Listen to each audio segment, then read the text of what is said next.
오후에 시작 함께 하실래요? 안녕하세요. 세상의 모든 정보 아나운서 전주리입니다.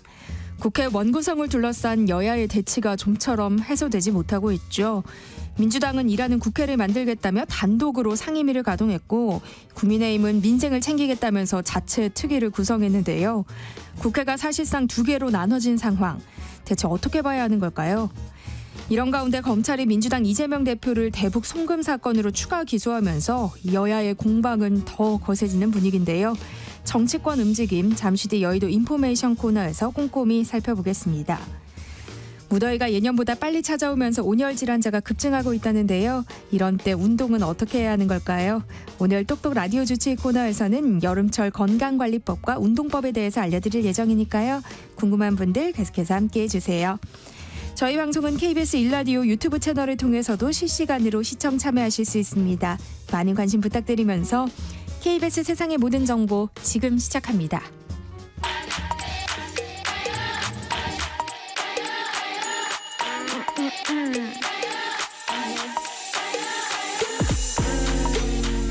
혹시 뉴스 빠뜨리셨나요? 한낮에 전해진 소식들 꼼꼼히 정리해드리겠습니다.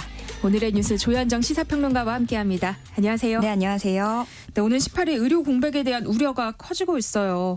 지역 대학 병원들도 속속 휴진에 동참하는 분위기예요. 네, 그렇습니다. 40개 의과대학이 소속된 전국 의과대학 교수협의회가 어제 총회를 열었어요. 그래서 결과에 관심이 모아졌었는데 결국에 28일 휴진 동참을 하기로 결정을 한 겁니다.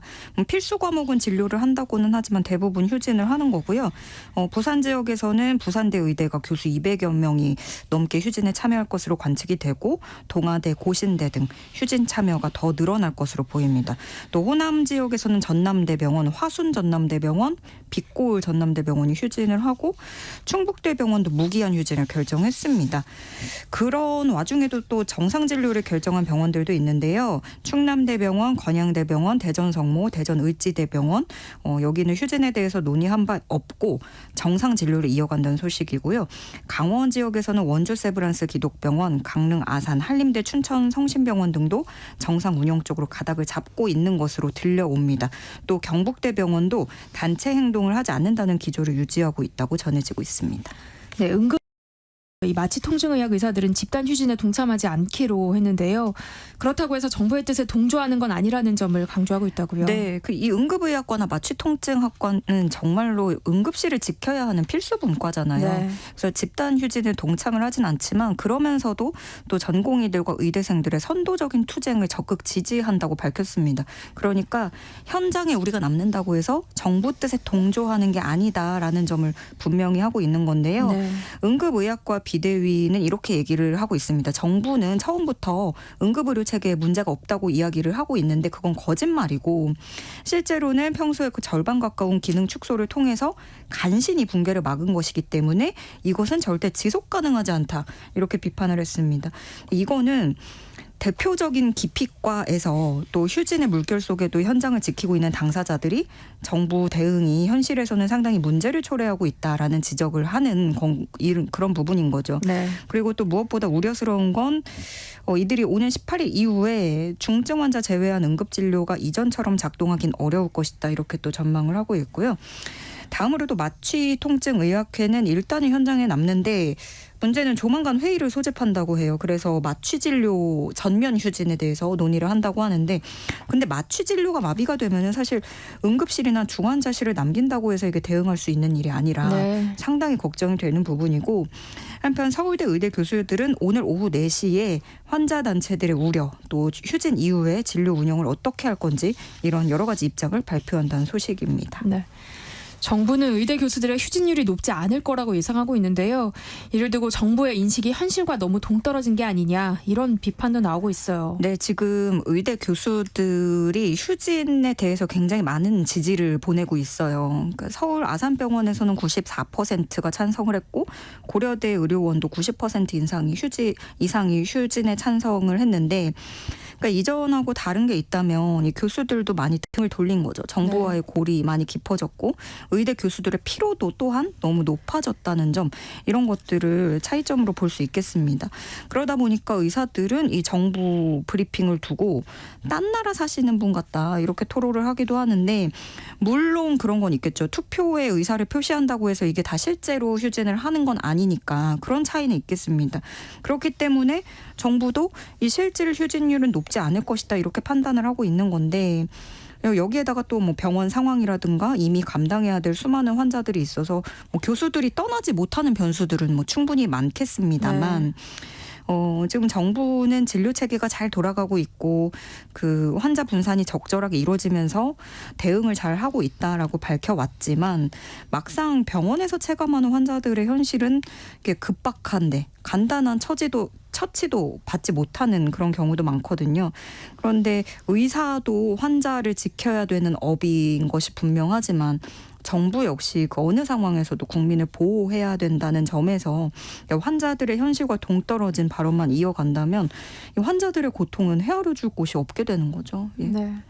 한편 의료계 내부에서도 갈등이 이어지고 있다는 이야기가 들려요. 네, 지금 대한의사협회가 그 의료계의 대화 창구는 의협으로 통일하고 하나로 움직이겠다라고 밝혔습니다. 실제로 지금 대한의학회나 전국의대교수협의회, 전국의대교수비대위 등등이 이런 교수들도 의협을 중심으로 움직이기 시작했어요. 집단 휴진을 기획하고 범의료계 회의를 의협이 소집을 하면서 이렇게 의사계 단일 대우를 의협이 형성을 하고 있는 모습입니다. 다만 의아한 지점은 그 의협의 어떤 그 메시지 채널이 사실 어떤 공식 브리핑이라든가 서면 이런 것보다는 대변인을 통한다기보다는 이게 연일 회장의 강경 발언으로 일관을 하고 있잖아요. 그런데 의협의 입장이 전공의들과 의대 교수들하고 이게 상황이 같을 수 있는가 하는 부분이에요. 그러니까 의사 집단에서 최약자라고 하는 전공의들을 배려했다면 의협도 조금 다른 전략을 짰을 수도 있지 않을까 하는 아쉬움이 드는데요. 그런 의문과 우려를 증명하듯이 이번에는 전공의 단체가 의협을 저격하고 나섰습니다. 박단 대한전공의협의회 비대위원장인데요. 단일 대화 창구, 통일된 요구안, 이면택 회장과 합의한 적이 없다. 이렇게 잘라 말한 거예요. 네. 그러면서 이면택 회장을 향해서 도대체 뭐 하는 사람이냐, 뭘 자꾸 본인이 중심이라는 것이냐, 여전히 전공의와 학생만 앞세우고 있지 않느냐 이렇게 비판을 했고요. 또 벌써 6월 중순인데 임 회장은 이제는 말이 아니라 일을 해야 하지 않을지 라면서 글을 남기기도 했습니다. 그러니까 의협은 자신들이 이제 단일 창구라고 얘기를 하고 있지만 이번 사태 핵심이었던 전공의들과는 또 합치를 이루지 못하고 있는 상황입니다. 네. 이런 가운데 이면택 대한의사협회장이 휴진에 동참하지 않는 병원을 향해서 막말을 쏟아내면서 이 논란이 되고 있죠. 네, 지금 어제도 분만병원이 휴진하지 않는다라고 소식을 전해드렸는데 그 다음에 또 전국 아동병원이 의협의 집단 휴진에 동참하지 않겠다고 밝혔습니다. 이면택 회장은 그 관련 기사를 공유한 뒤에 아동병원을 향해서 멀쩡한 애를 입원시키는 사람들이다 이렇게 원색적으로 비난하고 나섰는데요. 정확히는 어떻게 얘기를 했냐면 전 세계 어디에도 없는 폐렴기라는 병을 만든 사람들이다. 멀쩡한 애를 입원시키면 인센티브를 주기도 한다. 이런 내용이었습니다. 그 이면택 회장이 소아청소년과예요. 그래서 네. 소청과 의사회 회장 출신이기도 하고 누구보다 소아과의 현실을 잘 알 거라고 생각이 듭니다. 그래서 이게 뭐 아예 없는 얘기는 아니겠죠. 실제로 뭐 입원 유도가 있기도 하지만 그 병실을 채우기 위해서 수가를 더 받기 위해서 그런 것도 있고, 그렇지만 이런 날선 표현들이 현 사태에 도움이 되고 있는 건지 의문인 겁니다. 네. 그런가 하면 뇌전증 전문 교수들도 뒤이어서 또 의협의 집단 휴진에 참여하지 않겠다고 밝혔는데요. 뇌전증 지원병원 협의체에서는 환자들의 아픈 마음을 돌봐야 하는 의사들이 겁주고 위기에 빠뜨리는 행동을 하는 건 삼가야 된다라면서 중증 환자들에게 고통을 주지 말고 차라리 삭발하고 단식하면서 과거 민주화 투쟁과 같이 스스로를 희생하면서 정부에 대응하는 것이 맞다. 또 이런 의견을 내기도 했습니다. 네. 다음 소식 살펴보겠습니다. 최저임금 적용 대상을 배달 라이더와 택배 기사 같은 이 특수 형태의 근로 종사자와 이 플랫폼 종사자들에게까지 확대할 수 있을지 관심이 쏠렸는데요. 결국 무산됐어요. 네, 이 노동계에서는 그런 뭐 배달기사, 웹툰 작가 이런 특수고용 노동자나 플랫폼 종사자 중에 근로자성을 인정받는 경우에는 도급제 최저임금을 따로 정하자라고 제안을 했습니다. 지금까지는 이게 최저임금에서 적용받지 못하는 직군이었기 때문에요. 네. 반면에 경영계는 이런 여부를 판단할 권한은 최저임금위원회가 아니라 정부에 있다 이런 주장을 했습니다. 다시 열린 회의에서 이런 결정이 됐어요. 이 사안도 최저임금위원회에서 충분히 다룰 수 있고 논의 대상이 된다라고 확인을 했습니다. 그렇지만 그러면서도 공익위원들이 봤을 때는 이 논의가 지금은 어렵다는 거예요. 할 수는 있지만 우리의 논의 대상이지만 지금은 어렵고 그러면 앞으로 노동계가 그렇게 원한다면 구체적인 유형, 뭐 얼마나 이 특고 노동자가 되는지 유형, 실태, 규모 이런 자료를 준비해달라. 그러면 추후에 논의가 진전될 수 있을 것이다. 이런 의견을 낸 겁니다. 그러면서 이제 또 최저임금 적용하는 과제는 최저임금위원회를 넘어서 국회를 비롯한 사회적 대화기구인 경사노위에서 정할 일이다. 이렇게 정리를 하기도 했는데요. 따라서 최저임금위원회에서는 이 논의는 잠깐 접어두고 올 하반기부터 논의 테이블에 본격적으로 오를 전망입니다. 안내제 교양 파트너 지금 여러분께서는 세상의 모든 정보와 함께하고 계십니다. 네이버가 개발한 메신저 라인의 송금 결제 서비스 라인페이가 일본 내에서 순차적으로 종료될 예정인데요. 일본이 네이버 지우기에 나선 것 아니냐 이런 분석이 나오고 있어요. 네, 라인 야후가 새롭게 공지를 냈는데요. 2025년 4월 30일까지 일본에서 라인페이 서비스를 순차적으로 종료한다라는 겁니다. 그러면서 대신에 페이페이라는 간편 결제 서비스를 통합을 한다는 건데 네. 이 페이페이는 네이버와 라인 야후 공동 대주주죠. 일본 소프트뱅크가 운영하는 서비스예요. 근데 네이버의 지분 매각을 사실상 라인 야후 사태 때 그때 압박을 했다라고 하고 그리고 그 중심에 일본 소프트뱅크가 있었는데 거기로 이렇게 흡수가 되는 거면 이거는 네이버 지우기다라는 해석을 피할 수 없는 거고요. 이 라인페이가 네이버가 그만큼 공을 들인 건데 지난달 기준으로 일본 이용자 수가 4,400만 명입니다. 그런데 라인페이에 남아있는 잔액까지도 다 페이페이로 옮겨서 사용할 수 있게끔 해준다는 거예요. 그러니까 물론 라인 야후에서는 뭐 경영 환경 변화도 있고 그룹의 최적인 그런 경영 자원 배분들을 고려해서 통합하는 것이다.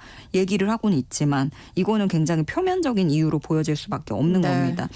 특히 이 라인페이를 비롯한 금융 사업을 라인 한국법인에서 주도하고 있다는 점에서 이걸 일본 쪽으로 좀 서비스를 분리한 뒤에 사업권 협상에 나서겠다는 의도겠다라는 분석이 지배적으로 나오고 있습니다. 네. 국민연금 분할 수급자, 그러니까 헤어진 배우자의 국민연금을 나눠서 받는 사람이 10년 사이에 크게 늘었다고요. 네, 이 분할연금 제도라는 거는 1999년에 이 가정에서 자녀 키우고 집안일 하느라 국민연금에 가입하지 못했던 사람들 그렇다더라도 혼인 기간 동안 정신적 물질적으로 기여한 점을 인정해서 일정 수준 노후 소득을 보장하겠다라는 취지로 도입이 된 건데요. 이렇게 그 전 남편이나 전 부인 국민연금을 나눠서 수급자가 받아가는 거죠. 국민연금공단에 따르면 이런 분할연금 수급자가 10년 사이에 6.5배 증가했습니다. 2024년 2월 기준으로 8만 명에 육박을 했는데요.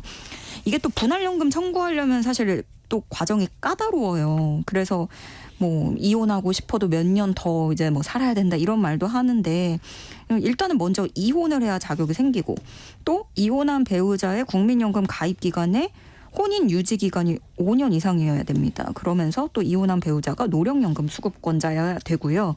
그러니까 이마저도 사실은 쉽지 않은데 이게 애초에 만들어진 취지부터 우리나라 여건상 역시나 여성이 분할연금을 받는 경우가 압도적으로 많았습니다. 네. 여성이 88%고요. 남성이 12% 비중인데 그렇지만 분할 액수는 상당히 적었습니다. 2월 기준으로 월 평균 수령액이 24만 원가량에 불과했고요. 이것은 1인 가구 최저 생계비보다도 30% 수준에 그치는 금액입니다. 국민연금 이야기가 나와서 말인데요. 다음 달부터 이 직장인의 국민연금 보험료가 인상될 예정이죠. 네, 이게 왜 그러냐면 기준소득 월액이라는 게 있는데 이게 국민연금 보험료를 매기는 기준이 되는 겁니다. 근데 이 기준소득 월액의 상한액, 하한액이 다음 달부터 바뀌어서 적용이 되는데 기준 소득월액 상한액은 590만 원이었던 게 617만 원이 되고 하한액은 37만 원이었던 게 39만 원으로 각각 인상이 되는 겁니다. 그러니까 이게 조금 풀어서 말씀을 드리면 상한액 617만 원이라는 거는 월 617만 원 이상의 소득을 올리더라도 월 소득이 617만 원이라고 여기고 보험료를 부과한다는 거예요. 그리고 하한액이 39만 원이 되면 월 39만 원보다 못 벌더라도 월 39만 원 번다고 가정을 해서 보험료를 매긴다는 의미입니다. 네. 그러면 이 기준으로 하면 사실 뭐 제가 길게 설명을 드렸지만 얼마 더 내느냐 이게 제일 관건이 될 것 네. 같아요. 그래서 그러면 이제 상한액 기준으로 봤을 때 월 590만 원 기존 상한액이죠. 여기서 새 상한액을 적용을 하면 617만 원 사이에서 월급 받는 직장인은 12,150원 정도 최대 그 정도 더 많이 내게 됩니다. 사실상 그러니까 직장인 같은 경우에는 회사가 또 반 내주기 때문에 24,300원 인상이 되는 건데 우리가 내는 돈은 12,150원 이렇게 되는 거죠. 그리고 또 하한액도 상한이 되기 때문에 그래서 월 39만 원을 못 버는 소득자 보험료도 최대 1,800원까지 오르게 됩니다. 그렇지만 내는 돈이 많아지긴 해도 생애 평균 소득 월액도 그러니까 그 적립도 올라가는 거라서 받는 연금도 더 많아지게 됩니다. 네. 정치권에선 국민연금의 신뢰성을 높이기 위해서 국가 지급 보장을 명문화해야 한다 이런 목소리가 나오고 있는데요. 대통령실은 어떤 입장을 보이고 있어요? 네, 대통령실은 국민연금이 고갈돼도 국가가 연금 지급을 보장한다는 내용을 법률상 명문화시키려면 연금 구조, 모수 개혁을 모두 맞춰야 된다. 그러니까 구조개혁, 모수개혁 모두 맞춰야 된다라는 입장을 내놓은 건데 최근에 이재명 더불어민주당 대표가 그러면 일단 모수개혁하고 그 연금개혁 일부 떼어내서 우선 처리하고 좀 순차적으로 가자 이런 화두를 던졌잖아요. 그러고 나서 대통령실은 이거는 반쪽 개혁일 수도 있고 섣불리 정하면 안 된다라고 입장을 밝혔던 건데 이번에 내놓은 입장도 그 연장선이라고 할 수 있겠습니다. 그러니까 대통령실 입장은 모수 개혁만 해서는 고갈 시점만 늦추는 것이고 미래에 못 받을 연금을 재정으로 충당하는 거라서 정부가 감당하기 어렵다라는 입장을 유지하고 있는 거고요. 그런데 좀 지금 야당이 그 먼저 연금 개혁 카드를 꺼내고 그 보험료율에 대해서도 여당 제안을 44%로 전향적으로 받아들였단 말이에요. 네. 그러면서 대통령은 또 이제 다음 국회로 넘기자라고 하면서 사실상 대통령이 좀 수세에 몰린 측면이 있었죠. 그래서 실질적인 개혁도 개혁인데 이제 이 연금 개혁이라는 게 정치 명분의 영역으로 들어온 모습입니다. 네. 곧 퇴임하는 대법관의 뒤를 이을 새 대법관 후보가 세 배수로 압축됐다고요. 네, 이 대법관 중에 김선수, 이동원, 노정희 대법관이 오는 8월 1일에 퇴임을 합니다. 그래서 대법관 후보추천위원회가 회의를 거친 후에 전체 후보 55명 중에 9명으로 추렸는데요.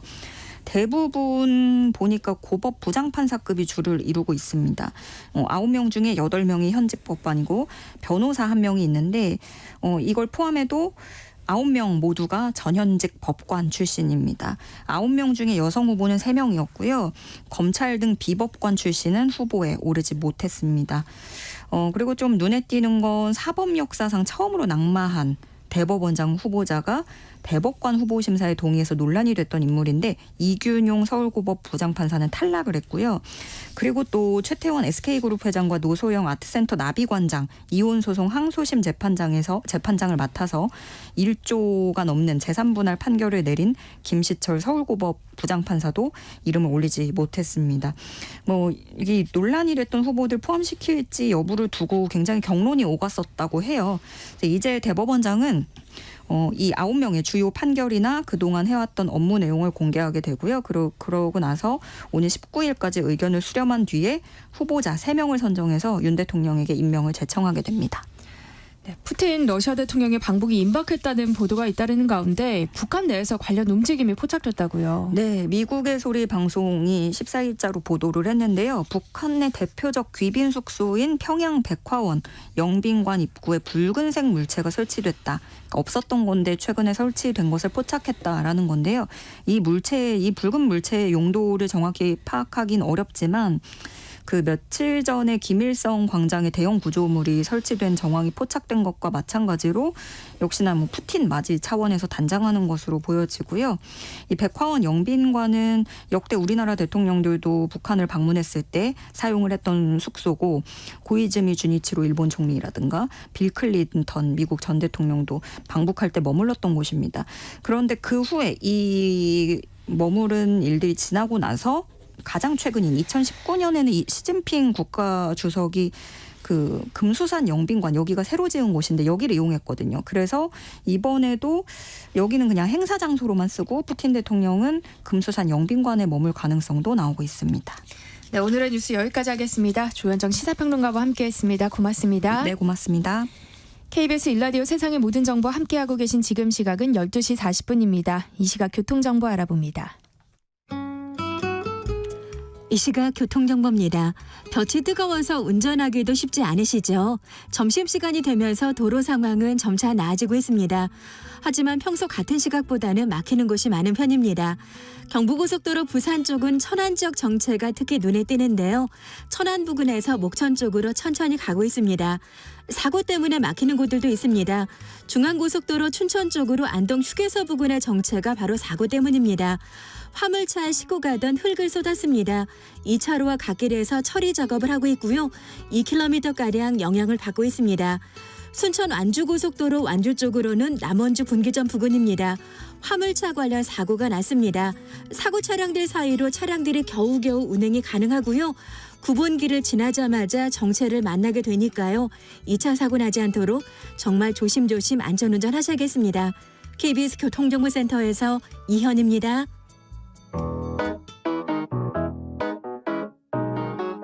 세상의 모든 정보는 청취자분들의 관심과 참여를 기다립니다. 방송 들으시면서 궁금한 점이 있거나 의견 공유하고 싶은 분들 계시면 문자 보내주세요. 추첨을 통해 모바일 쿠폰 보내드리겠습니다. 참여하실 번호는 샵 9730이고요. 짧은 문자 50원, 긴 문자 100원의 이용료가 부과됩니다. 콩 게시판을 통해서는 무료로 참여하실 수 있고요. KBS 1라디오 유튜브 채널을 통해서도 실시간으로 시청 참여하실 수 있습니다. 청취자 여러분들을 여의도 정치를 안내해드리는 시간이죠. 여의도 인포메이션 문화일보 이은지 기자와 함께합니다. 어서 오세요. 안녕하세요. 네, 국회가 사실상 반으로 쪼개져 있는 상황이죠. 민주당은 일하는 국회를 강조하면서 주요 상임위를 열고 있고 국민의힘은 자체적인 특위를 가동하면서 맞대응하고 있는데요. 여의도에서 정치가 실종됐다는 비판이 나오고 있는 상황입니다. 어떻게 보세요? 네, 지금 의장 주재 여야 원내대표 회동은 국민의힘이 보이콧하면서 공식적인 협상은 이루어지지 않고 네. 있습니다. 그래도 물밑 협상은 계속 진행 중이라고 하는데요. 네. 여야 원내대표 수석 간의 전화통화 등 연락은 계속해 주고받고 있다고 합니다. 다만 이제 국민의힘은 민주당의 입장 변화가 없는 한 더 협상을 해나갈 여지는 없다고 판단하고 있어서 진전은 되고 있지 않다고 합니다. 아직까지 이제 만나는 일정도 잡지 못했다고 하는데요. 민주당은 다음 주에 본회의를 열고 남은 7개 상임위원장 선출을 마무리 지어야 한다고 엄포를 놓고 있는 상황이라서 네. 다음 주에 막판 협상이 될 가능성도 배제할 수는 없습니다. 그런데 말씀하신 것처럼 주고받는 이 협상의 묘미 말 그대로 정치가 실종됐다는 비판은 피할 수 없어 보입니다. 네. 국민의힘의 15개 특위가 못 띄워지긴 했지만 사실 이게 법적 효력을 갖고 있는 건 아니잖아요.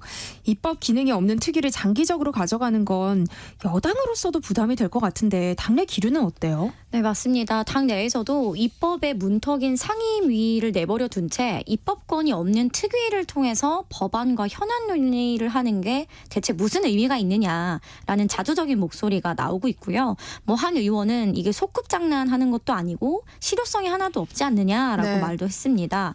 그래서 실제 국민의힘 의원총회에서도 7개 상임위라도 가져와야 하는 것 아니냐라는 이야기도 나오고 있는데요. 4년 전 야당이었을 때 그 여당의 18개 상임위를 모두 내어준 게 악수였다는 평가가 많은 만큼 네. 이번엔 여당이기 때문에 18개를 민주당이 다 내주고 국정 운영을 뒷받침할 수 없다. 이런 우려도 굉장히 크게 나오고 있습니다. 한 중진 의원은 지도부에 이런 의견을 전달했다고 해요. 지금 정부가 동해 가스 개발을 추진하고 있기 때문에 산업통상자원위원회나 이재명 민주당 대표의 대북 송금 의혹과 관련해서 외교통일위원회 이러한 주요 상임위는 좀 가져와서 우리도 싸울 수 있는 건 싸우고 뒷받침할 건 뒷받침해야 하지 않느냐라는 의견을 냈다고 합니다. 네. 정부 관계자들은 현재 여당이 주도하는 특위를 우선적으로 참석하고 있는데요. 그렇다고 해서 야당의 상임위 출석 요구를 무시할 수는 없는 상황이잖아요. 네, 약간의 해프닝이 있었는데 초반에 국민의힘 원내지도부 차원에서 원구성 협상이 완료된 게 아니니 정부는 상임위 활동에 협조하지 말라는 지침을 비공식적으로 내렸다는 이야기가 나왔었어요. 그런데 이게 상임위에 정부 관계자들이 참석하지 않으면 이게 업무방해죄에 해당할 수 있다고 합니다. 네. 그래서 현재 국민의힘의 공식 입장은 오늘 아침에도 나왔는데요. 상임위 참석 여부는 각 정부 부처가 알아서 판단할 일이다라고 좀 한 말 물러섰는데요. 지금 정부도 골치가 아픈 게 국민의힘이 가동하는 특위는 물론 정책의총회도 장차관이 가서 현안 보고를 하고 있는 상황이에요. 근데 민주당에 물어보니 민주당도 이번 달 내로 상임위에서 각 부처별로 현안 보고를 받는 것을 목표로 하고 있다고 합니다. 그러면 민주당이 상임위를 연 이상 현안 보고에 또 들어가야 되는 거예요. 네. 그래서 두 번 일하게 되는 구조고요. 또 들어가자니 여당 눈치가 보이고 안 들어가자니 이제 법 위반 소지가 있는 상황이라서 지금 딜레마에 빠져 있습니다. 국민의힘은 야당이 단독으로 처리하는 법안에 대해선 대통령의 거부권 행사를 건의하겠다는 입장인데요. 문제는 비쟁점 법안이 야당 주도로 상임위를 통과할 경우에는 어떻게 할 것이냐 하는 부분 아니겠어요? 네, 민주당은 지금 시급한 법안을 한 30개 정도 무더기 발의를 해서 물량 공세를 하겠다는 방침이라고 네. 합니다. 그런데 대부분 국민의힘이 반대할 여지가 있는 쟁점 법안이 주를 이루고 있다고 하고요. 사실 비쟁점 법안이 무엇이냐라고 하는 규정이 굉장히 어려운 게 지난 21대 국회에서도 고준위 폐기물 처리법 같은 경우는 여야 이견이 없었는데도 여야 대치 상황 때문에 결국 통과하지 못하고 폐기가 네. 됐습니다. 이러한 것을 보면 비쟁점이라는 것도 결국 여야 대치 정국과 어떤 당리 당략에 따라서 쟁점 법안에 한 통속으로 묶일 수밖에 없다라는 지적이 나옵니다. 네. 앞서 언급해 주신 것처럼 국민의힘 일각에선 이제 7개 상임위원장마저 민주당에게 넘겨줄 수 없다는 현실론도 나오고 있는데요. 여야의 협상이 극적으로 좀 타결될 가능성에 대해서는 어떻게 보세요? 현재로서는 쉽지는 않을 것 같은데요. 다만 국민의힘에서도 여지를 남겼습니다. 추경호 국민의힘 원내대표가 오늘 오전 의원총회에서 국민의힘의 입장은 단호하다. 잘못된 원구성 전면 백지화다. 지금까지 11개 상임위원장 선출 선임을 모두 받아들일 수 없다고 했는데 그럼 기자들이 그럼 7개 상임위 모두 안 받는다는 의미예요? 라고 물으니 네. 아니다. 그에 대한 최종 입장은 의원들의 의견을 수렴해서 결정할 것이라고 좀 이야기를 했어요. 근데 결국에는 이 키를 좀 풀 수 있는 건 법사위입니다. 이 법사위가 최대 변수인데요. 네. 국민의힘 내에는 아직까지 강경파가 많아요. 7개 상임위를 그냥 이제 와서 받을 거면 지금까지 대체 뭘 한 거냐. 굉장히 우스워지는 꼴이 된다라는 지적이 있고요. 국민의힘이 한 차례 협상안을 제시했잖아요. 우리에게 법사위만 주면 다 민주당이 가져가라 라는 제안을 막판에 했는데 이 역시 민주당이 받지 않았잖아요. 이러한 상황에서 7개라도 국민의힘이 가져오겠다고 타협할 명분이 충분치 않다는 겁니다. 네. 그래서 최악의 경우는 7월 중순이나 말쯤에 국민의힘 전당대회 이후 정도나 원구성이 정상화될 수 있다라는 가능성도 나오고 있습니다. 그런데 이런 상황이 장기화될 경우 민주당도 좀 부담이 있지 않을까요? 여론은 어떻게 흘러갈 것으로 보세요? 국민의힘도 민주당이 입장을 바꾸기만을 기대하고 있는 상황입니다. 사실 선택지가 많지 않은데요. 근데 그 민주당에게 기대하는 바는 이제 민주당 역시 부담을 느낄 거라는 네. 점입니다. 민주당은 이제 다수 의석을 국민들로부터 받았고 그에 대한 책임을 이행한다는 생각이라서 사실은 국민의힘이 생각하는 만큼 부담 수준까지는 오지 못한 분위기입니다. 네. 정당성에 더 힘을 좀 부여하고 있고요. 또 국민의힘이 여당인데 너무 무기력하고 전략도 없다는 비판도 함께 나오고 있어서 지금 여론이 여야 모두에게 안 좋게 흘러가고 있다고 보여집니다. 또 국민들이 원구성 협상 자체에는 잘 무슨 소리인지도 모르겠고 관심이 없다라는 분들이 굉장히 많은데 그럼에도 불구하고 결국엔 상임위가 열리지 않으면 국회가 놀고 있구나라는 네. 인식을 하게 되잖아요. 그게 가장 큰 문제라고 합니다. 개혁신당의 천하람 원내대표는 최상병 특검법을 처리하는 조건으로 법사위원장 자리를 좀 여당에 돌려주면 어떻겠냐 이렇게 제안을 한 바 있는데요. 이런 절충안이 받아들여질 가능성은 없을까요? 이게 이제 민주당에 제안을 했던 건데 네. 가능성이 크지는 않은 게 민주당은 이 법사위를 절대 못 내놓는다는 방침이 매우 명확합니다. 확고하군요. 그래서 천회할 의사가 아직까지 없고요. 또 국민의힘에도 물어봤어요. 근데 지난 특검법 통과 전에 협상에서 이양수 당시 국민의힘 원내수석 부대표가 독소 조항을 빼면 국민의힘도 특검법 합의 처리가 가능하다라고 이야기를 했다고 해요. 네. 그런데 민주당이 이걸 거부했습니다. 이번에는 법사위만 우리에게 주면 다른 건 다 가져가도 좋다. 이렇게 두 번의 제안을 했는데도 민주당이 받아들여지지 않았다는 거예요. 그래서 민주당이 이를 먼저 제안을 하게 되면 이걸 논의해볼 의향은 있다. 하지만 우리가 먼저 제안하는 것은 모양새가 우스워진다라고 말을 했습니다. 화제를 좀 바꿔볼까요? 검찰이 민주당 이재명 대표를 쌍방울 대북 송금 사건으로 추가 기소하면서 이 대표의 사법 리스크가 재점화하는 분위기예요. 체포동의안 전국대보다 지금 더 분위기가 안 좋은 상황이고요. 네. 기소된 다음 날 이재명 대표가 모든 공식 일정을 취소하고 의원총회에도 불참했는데요. 결국 재판 대응을 위해서 비공개 일정을 가진 게 아니냐 이런 이야기가 나왔습니다. 네. 민주당은 대북 송금 검찰 조작 특검법을 빠르게 추진하겠다는 방침인데요.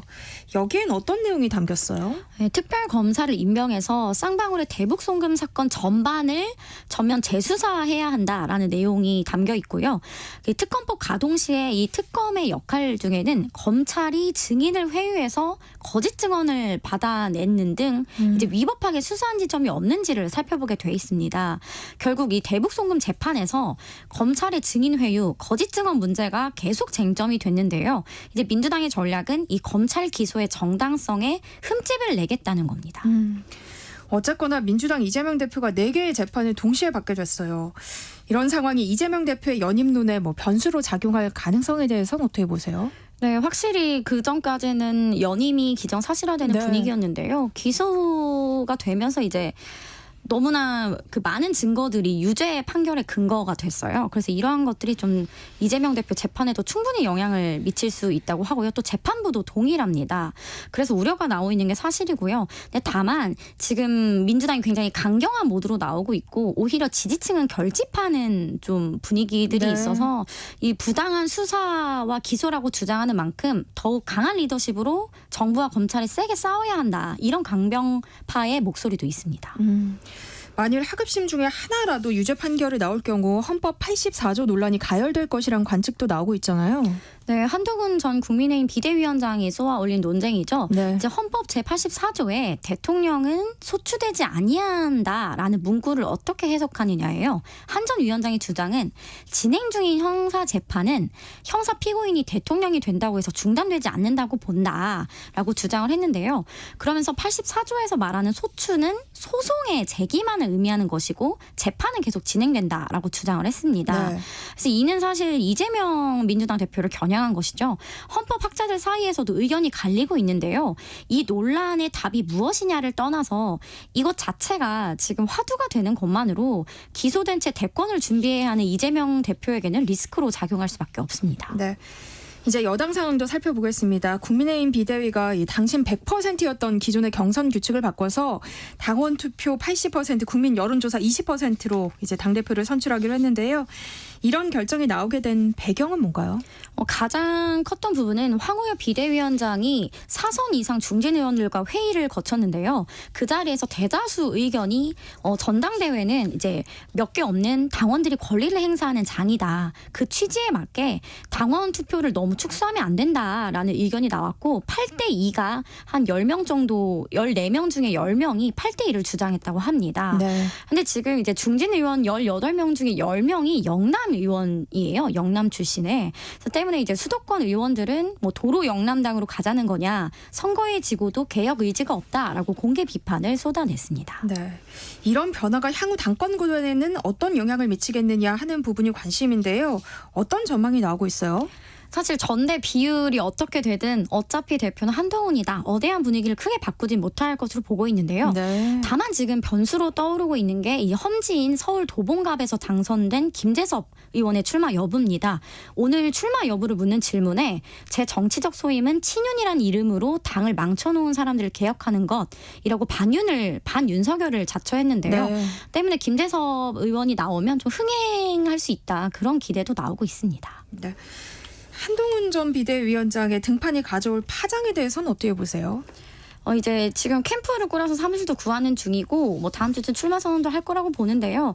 사실 등판하더라도 대통령실과 크게 각을 세우기는 어려울 것이다. 이거 중론입니다. 네, 여의도 인포메이션 여기까지 하겠습니다. 이은지 기자와 함께했습니다. 고맙습니다.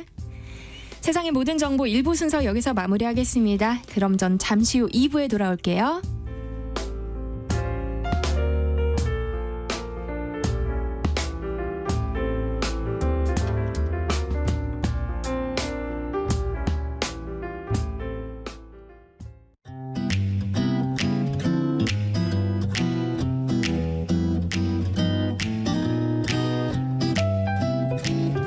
안녕하세요. 바른말 고운말입니다. KBS 1텔레비전에서 방송되고 있는 우리말 겨루기에서 나왔던 문제를 짚어보겠습니다. 오늘의 뜻풀이를 듣고 거기에 해당하는 표현을 맞히는 문제입니다. 관찰력이나 판단력이 매우 정확하고 뛰어남을 이르는 말을 뜻하는 사자성어 무엇일까요? 출연자의 답에는 괄목상대, 명견만리, 주도면밀, 촌철살인 등이 있었는데요. 이 중에 정답은 명견만리입니다. 명견만리에서 명견은 밝을 명자에 볼 견자를 쓰고요. 앞에 일을 잘 내다봄을 뜻합니다. 율곡이는 명견을 갖고 10만 양병설을 주장하였다 같이 말이죠. 명견만리는 만리 앞을 내다본다는 뜻으로 관찰력이나 판단력이 매우 정확하고 뛰어나다는 것을 이릅니다. 참고로 출연자의 답이 있었던 괄목상대는 눈을 비비고 상대편을 본다는 뜻인데요. 남의 학식이나 재주가 놀랄 만큼 부쩍 느는 것을 이르는 말입니다. 또 주도면밀은 주의가 두루 미쳐 자세하고 빈틈이 없다라는 뜻의 형용사 주도면밀하다의 어근으로 주도면밀이란 표현으로 따로 사용하지는 않습니다. 끝으로 촌철살인은 한치의 쇠붙이로도 사람을 죽일 수 있다는 뜻인데요. 간단한 말로도 남을 감동하게 하거나 남의 약점을 찌를 수도 있음을 이르는 말입니다. 바른말 고운말 아나운서 변희영이었습니다.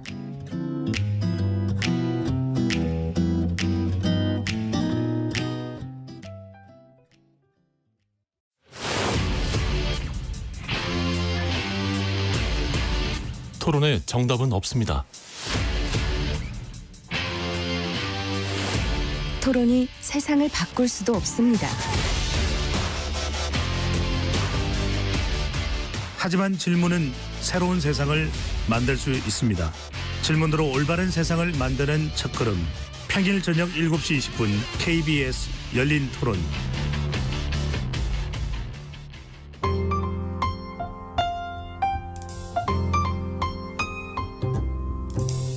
어떤 하루 보내고 계신가요? 눈코 뜰 새 없이 바쁘게 지나가는 한 주. 월요일부터 금요일, 매일 밤 10시부터 12시까지는 오롯이 당신만을 위한 시간입니다. 당신을 위한 지식 쉼터. 오늘 밤 일라디오.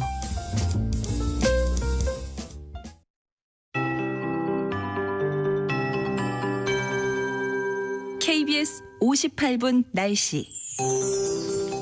서울 어제 낮 기온 수준 이미 나왔습니다. 32.7도 이 정도면은 폭염 수준이고요. 현재 많은 지역에 폭염특보 해당 지역으로 들어와 있습니다. 오늘 최고 체감온도 이 해당 지역에서는 33도 이상 될 것으로 보이고요. 대다수 지역 체감온도 31도 이상 되겠습니다. 매우 더우니까 건강관리에 유의하셔야겠습니다. 내일은 수도권과 강원도는 주로 비의 형태로 오고요. 충청 이남에는 소나기가 지날 걸로 보입니다. 5에서 20mm 정도 오겠는데 내일은 낮 기온이 조금 내려가면서 더위가 주춤하겠습니다. 오늘 전국이 대체로 맑다가 오후부터 가끔 구름이 많이 끼겠습니다. 제주는 비가 내릴 걸로 보이고요. 늦은 오후부터 저녁 사이 강원도와 충청 이남으로는 5에서 20mm 정도의 소나기가 내릴 가능성이 있습니다. 천둥, 번개, 돌풍 동반할 것으로 보이니까 안전사고에 유의하셔야겠습니다. 오늘 서울과 전주 33도까지 오르겠고요. 강릉 32도, 대전, 대구 34도 등 전국적으로 26도에서 35도 분포를 보이겠습니다. 건강관리에 유의하셔야겠습니다. 내일은 서울의 아침 기온 21도, 낮 최고 기온은 27도 정도가 될 걸로 보고 있습니다. 오늘 자외선 지수도 매우 높은 단계고요. 오존 농도도 나쁨 단계입니다. 그리고 당분간 해상에 안개 끼는 곳 많다는 것 염두에 두셔야겠습니다. 지금 서울의 기온은 32.7도입니다. 강혜종입니다.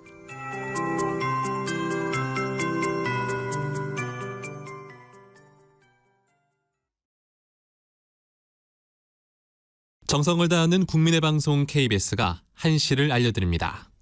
AM 711kHz, FM 97.3MHz, KBS 1라디오입니다.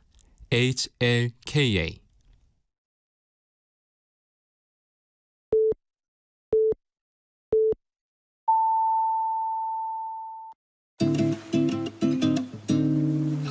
나른한 오후를 책임질 영양 만점 지식 비타민. 세상의 모든 정보.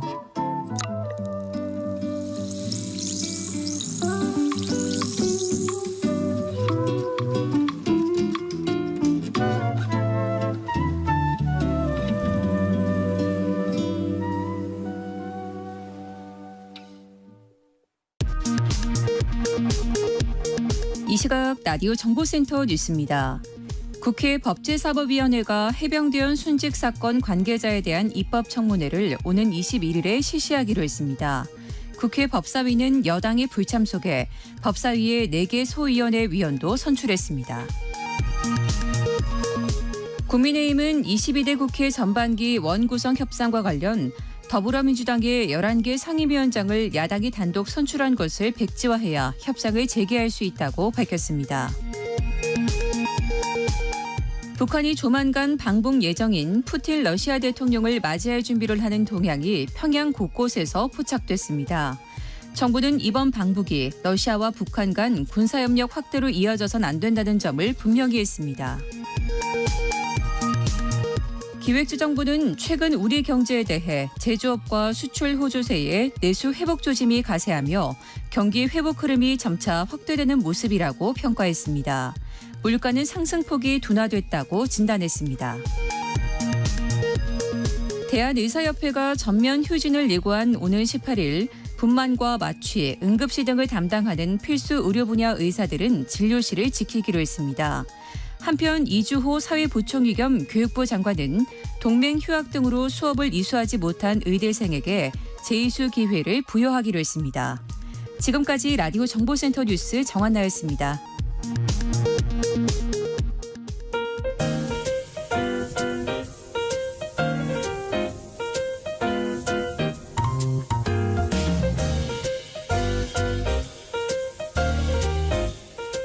정신없이 바쁜 하루, 지금 우리 주변에서 벌어지고 있는 사건, 사고 소식들 한숨 돌리며 살펴보시죠.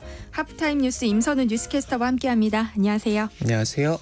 네, 오늘은 세계 헌혈자의 날이더라고요. 생소하신 분들도 계실 텐데 따뜻한 마음으로 함께 동참해 주신 분들이 참 많다고요. 네, 부끄럽지만 오늘이 헌혈자의 날이라는 걸 처음 알았거든요. 네. 그래서 헌혈을 해본 게 언제였나 되짚어 보니까 군대에 있을 때 헌혈하면 초코파이 준다는 말에 혹해서 했던 게 기억이 나네요. 반성해야겠습니다. 네, 오늘은 세계 헌혈자의 날입니다. 생명 나눔을 실천하는 헌혈자에게 존경과 감사의 마음을 전하고 헌혈의 중요성을 알리는 날인데요. 광화문 광장 놀이마당에서는 같이 하는 헌혈, 마음을 나누다, 가치 있는 헌혈, 생명을 더하다라는 주제로 행사도 열립니다. 따뜻한 마음으로 헌혈에 동참해주신 시민분들에 대한 표창 수여식도 진행되는데요. 1981년부터 2018년까지 37년간 749회 헌혈에 참여하고 헌혈 증서 265매를 기부한 황희선 씨 등 개인 31명과 14개 기관의 복지부 장관 표창이 수여됩니다. 헌혈 건수는 지난해 277만 6천 건으로 1년 전보다 12만 7천 건 늘었는데요. 많은 분들이 소중한 생명 나눔에 동참하고 계셨네요. 오늘 행사에서는 직접 헌혈에 참여할 수 있는 헌혈 버스도 운영된다고 하니까요. 저도 오늘 라디오 마치고 돌아가는 길에 꼭 들러서 참여하고 가도록 하겠습니다. 네. 그런데 헌혈을 사람만 하는 게 아니라면서요. 네, 이 반려견 가족 1,000만 명 시대에 접어들면서 반려동물을 위한 헌혈의 필요성과 수요도 점차 많아지고 있는데요. 그런데 현실은 헌혈이 부족해서 공혈견들이 실제 수의 대부분을 충당한다고 합니다. 반려동물 수술에 사용하는 혈액의 90%가 민간 업체의 공혈견을 통해 공급된다고 하는데요. 오로지 혈액 채취를 목적으로 사육되고 합법도 불법도 아닌 사각지대에 있어 비윤리적이란 문제가 제기되고 있습니다. 반려동물의 의료 서비스 향상을 위해 평생 피만 뽑다가 죽는 셈이지만 이를 체계적으로 관리하고 있는 시스템은 찾아볼 수가 없는데요. 전문가들은 반려견의 헌혈 문화 확산이 사실상 유일한 대안이라고 지적하고 있습니다.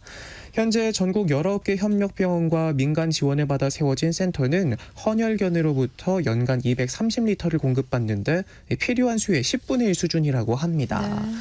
저도 반려견과 함께 살고 있는 입장에서 참 안타까운 마음이 드는데요. 공혈견들은 평생을 수혈만을 위해 사육된다고 하는데 집에 있는 우리 아이들과 다를 것 없이 똑같이 소중한 친구들이잖아요. 네. 반려견 헌혈 문화 많은 관심 가져주시면 감사하겠고요. 오늘 저만 헌혈을 하러 갈 게 아니라 집에 있는 제 반려견들 웅이와 제인이도 함께 해야겠습니다. 네. 다음 소식 살펴보죠. 최근 기증받은 시신으로 유료 해부학 강의를 열어서 논란이 됐다는 소식 전해드린 바가 있는데요. 그런데 비슷한 일이 또 벌어졌다고요? 네, 지난번과 꼭 닮았습니다.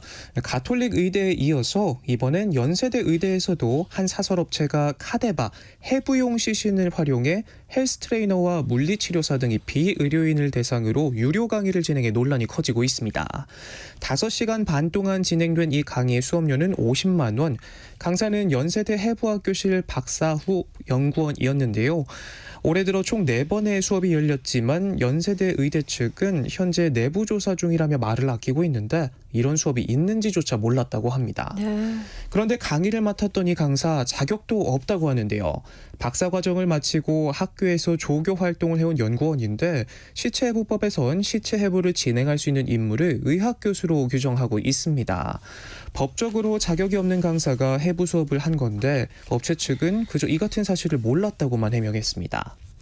앞서 가톨릭대 의대도 그렇고 이번 연세대 의대도 그렇고 의학 교육을 위한 기증자도 모자라 실습도 못하고 있는 상황에서 연구를 위해 기증된 시신이 이렇게 돈을 받는 강의, 영리적 목적으로 사용했다는 게 참 씁쓸하고요. 네.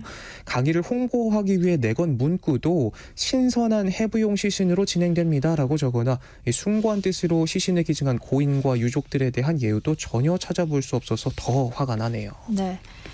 쿠팡이 검색 순위를 조작했다는 이유로 과징금 폭탄을 맞았어요. 네, 먼저 사건의 전말부터 짚어보죠.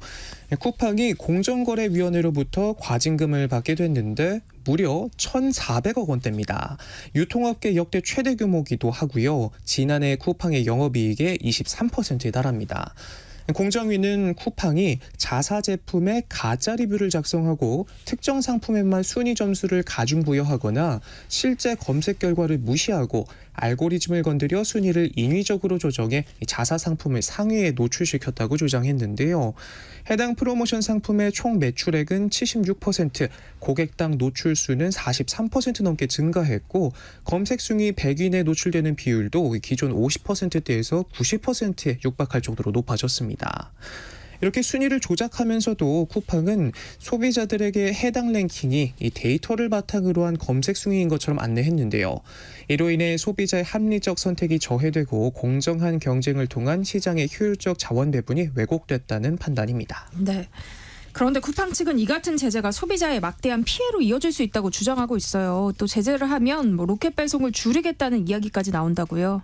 네, 쿠팡이 어떤 식으로 표현했냐면요. 마트에서 상품을 진열하는 행위를 문제 삼는 것이다 라면서 즉각 항소하겠다는 뜻을 밝혔는데요. PB 상품이나 직매입 상품을 자유롭게 추천하고 팔 수 없다면 로켓 배송 서비스를 유지하기 어렵다고 선언했습니다. 그러면서 또 공정위의 제재가 이 값싼 PB 상품에 대한 소비자 접근을 막아서 물가에 악영향을 미치고 또 이 제품을 만드는 중소 제조업체들도 어려워질 것이라 논리를 펼쳤는데요. 공정위는 쿠팡이 여론을 오도하고 있다고 비판했습니다. 이번 제재는 쿠팡의 검색 순위 알고리즘 조작과 임직원을 이용한 구매 후기 작성 및 높은 별점 부여라는 위계 행위를 금지하는 것이지 로켓 배송이나 일반적인 상품 추천 행위를 금지하거나 규제하는 것이 아니라고 반박했는데요. 그러면서 법을 위반한 행위에 대한 제재 때문에 이 로켓 배송 서비스가 불가능해지거나 축소될 수 있다는 주장은 여론을 오도하는 것이라면서 사실과 전혀 다르다고 일침을 날렸습니다. 이 여론도 차갑기만 한데요.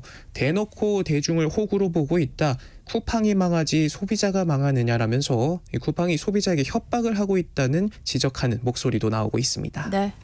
다음 소식 볼게요. 여행은 언제나 설레기 마련인데요.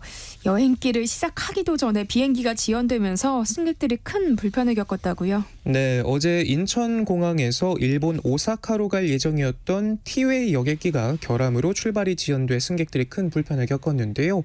무려 11시간 넘게 발이 묶였다고 합니다. 탑승 게이트 앞에는 뿔이 잔뜩 난 승객들이 항공사 직원들에게 강하게 항의하는 모습을 찾아볼 수 있었고요.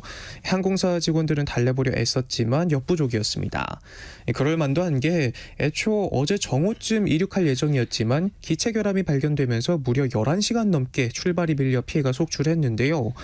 피해 승객의 말을 들어보니 비행기 안에서 2시간이나 지연이 됐는데 급기야 한 승객은 공황장애로 발작까지 하면서 기절까지 했다고 합니다. 네. 기다림에 지친 승객들은 항공사가 제대로 된 설명조차 하지 않았다면서 분통을 터뜨렸는데요. 티웨이 항공 측은 탑승을 포기한 승객들에게는 왕복 항공권 비용 전액을 돌려주고 일본으로 향한 승객들에게는 10만 원까지 택시비를 지원하기로 했다고 합니다. 네. 공항에서 테니스를 친 민폐 커플도 논란이 되고 있다고요? 네, 며칠 전 인터넷 커뮤니티 한 영상이 올라왔는데요. 남녀 2명이 테니스를 즐깁니다. 라켓을 들고 실내를 이리 뛰고 저리 뛰면서 공을 주고받는데요. 지나가던 행인과 부딪힐 뻔한 상황에서도 꿋꿋이 테니스를 이어갑니다. 네. 그런데 이 테니스를 즐긴 이 장소가요. 하루 10만 명이 넘는 사람이 오가는 인천국제공항 터미널입니다. 비행기를 타려 이용객들이 대기하는 곳인데 이 민폐 커플 기다림이 지루했던 건지 이런 엉뚱한 행동을 했는데요.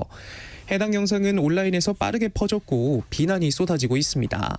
누리꾼들은 제발 한국인이 아니길 무슨 생각을 하면 저런 행동이 나올까? 사람만 많으면 야구도 할 기세다 라면서 황당함을 감추지 못했고요. 네. 공항 관계자들은 제지하지 않고 뭐 하나 의문을 남기기도 했습니다. 논란이 확산하면서 공항시설 관리를 책임지는 공항공사와 공항 질서를 유지해야 하는 경찰에도 불똥이 튀었는데요. 그런데 서로 책임만 미루기 급급한 모습입니다. 인천공항 경찰단은 인천공항 항공사에 1차적으로 행위를 제지할 책임이 있다면서 해당 장소는 공항 내 시설이고 공항을 운영하는 주인인 인천공항공사에서 우선 저들을 제지할 책임이 있다 주장했는데요. 그러면서 이를 위해 공항에서 자체적으로 경비 인력도 채용하는 것 아니냐고 반문했습니다. 반면 인천공항공사는 경찰의 책임이라고 맞섰습니다. 질서 유지 권한은 경찰에 있고 채용한 경비 인력은 공항 보안 업무를 위한 것이라고 일축했는데요. 그런데 이 민폐 커플의 어이없는 행동, 현행법상 처벌할 근거도 없다고 합니다. 다중이용시설로 누구나 이용 가능하고 다른 사람에게 피해가 없다는 이유에서인데요. 경찰 관계자 역시 이런 경우가 처음이라 법률 검토를 해봐야 한다며 난감함을 감추지 못했고요. 민폐 커플이나 책임만 미루는 이들이나 환상의 랠리 티키타카네요. 네. 요즘 나가서 외식하기 무서울 정도로 물가가 많이 올랐는데요. 대표적인 서민 음식으로 꼽히는 삼겹살도 참 먹기 부담스러워졌는데 한돈 업계가 억울함을 호소하고 있다고요? 네, 외식 물가가 참 살벌합니다. 이제 금겹살이라고 불러야겠는데요.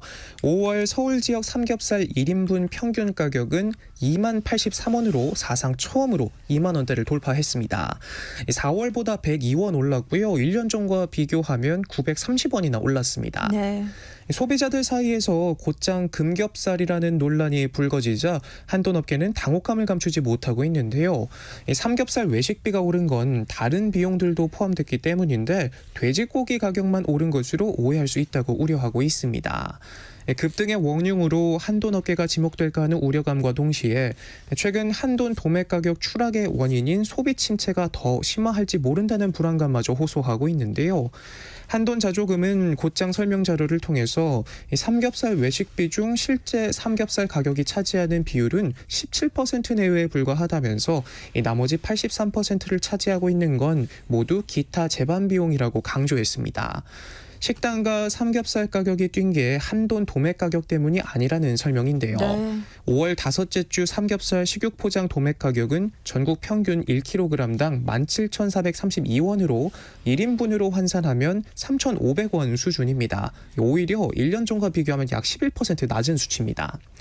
그러면서 오히려 마트나 정육점 판매 가격을 나타내는 돼지고기 소비자 가격은 지난해보다 더 떨어졌다고 밝히기도 했는데요. 그런데 확실히 외식 물가가 비싸긴 비싸더라고요. 저는 웬만하면 집밥을 먹는데 정육점 가서 그렇게 크게 값이 뛰었다 느끼지 못했었거든요. 그런데 식당에 가보니까 안 오른 게 없습니다. 한국소비자원 가격정보 종합포털 참가격만 봐도요. 김밥은 지난 4월부터 2달 연속 가격이 올랐고 칼국수와 냉면은 한 그릇에 각각 평균 10,000원, 12,000원을 목전에 두고 있고요. 오늘은 외식하자는 아내의 말이 조금은 두려워지는 요즘입니다. 네. 마지막 소식 살펴볼까요? 최근 지진 안전지대로 꼽히는 전북 부원에서 올 들어 가장 강력한 지진이 발생하면서 내가 살고 있는 지역은 과연 안전한 건지 걱정하는 분들 많은데요.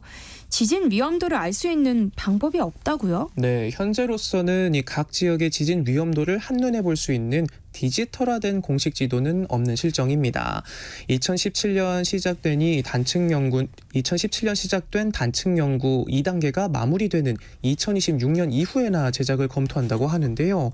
현재 지진의 위험도를 나타내는 공식 지도는 약 10년 전 공표된 국가지진 위험지도뿐인데 과거 지진 자료와 기록을 통해 지역별로 지진이 얼마나 자주 일어났는지 등고선 형태로만 표기해 사실상 위험도 등을 구체적으로 확인하기는 어렵습니다. 네. 정부는 이와 별도로 국내 활성 단층을 파악하기 위해 2017년부터 2036년까지 한반도 단층 구조선 조사에 착수했는데요. 하지만 우리나라도 더 이상 지진 안전지대가 아니란 말이 어제 오늘 나온 지적이 아닌데 2016년 경주와 이듬해 포항 지진을 겪고 나서야 전국 단위의 단층 조사가 시작돼 늦어도 너무 늦은 것 아니냐는 우려도 나오고 있습니다. 네. 이 지진이 잦았던 영남과 인구가 몰린 수도권은 먼저 조사가 이뤄지고 있지만 비교적 지진 피해가 적었던 호남과 충북은 조사가 미뤄졌는데요. 12년 뒤인 2036년이나 돼야 호남권 단층 조사가 마무리될 거라고 합니다. 늦었다 생각할 때가 가장 빠르다고 하잖아요. 정정하겠습니다. 늦었다 생각할 땐 정말 늦은 겁니다. 그러니까 더 이상이 아니라면 버리고 국민의 안전을 위한 이런 정책들 속도를 내줬으면 좋겠습니다. 네. 하프타임 뉴스 임선희 뉴스캐스터와 함께했습니다. 고맙습니다. 고맙습니다. 내일 점심 메뉴 추천. 귀로 듣는 푸짐한 지식 한 상 어떠세요? 세상의 모든 정보. 아나운서 전주리입니다.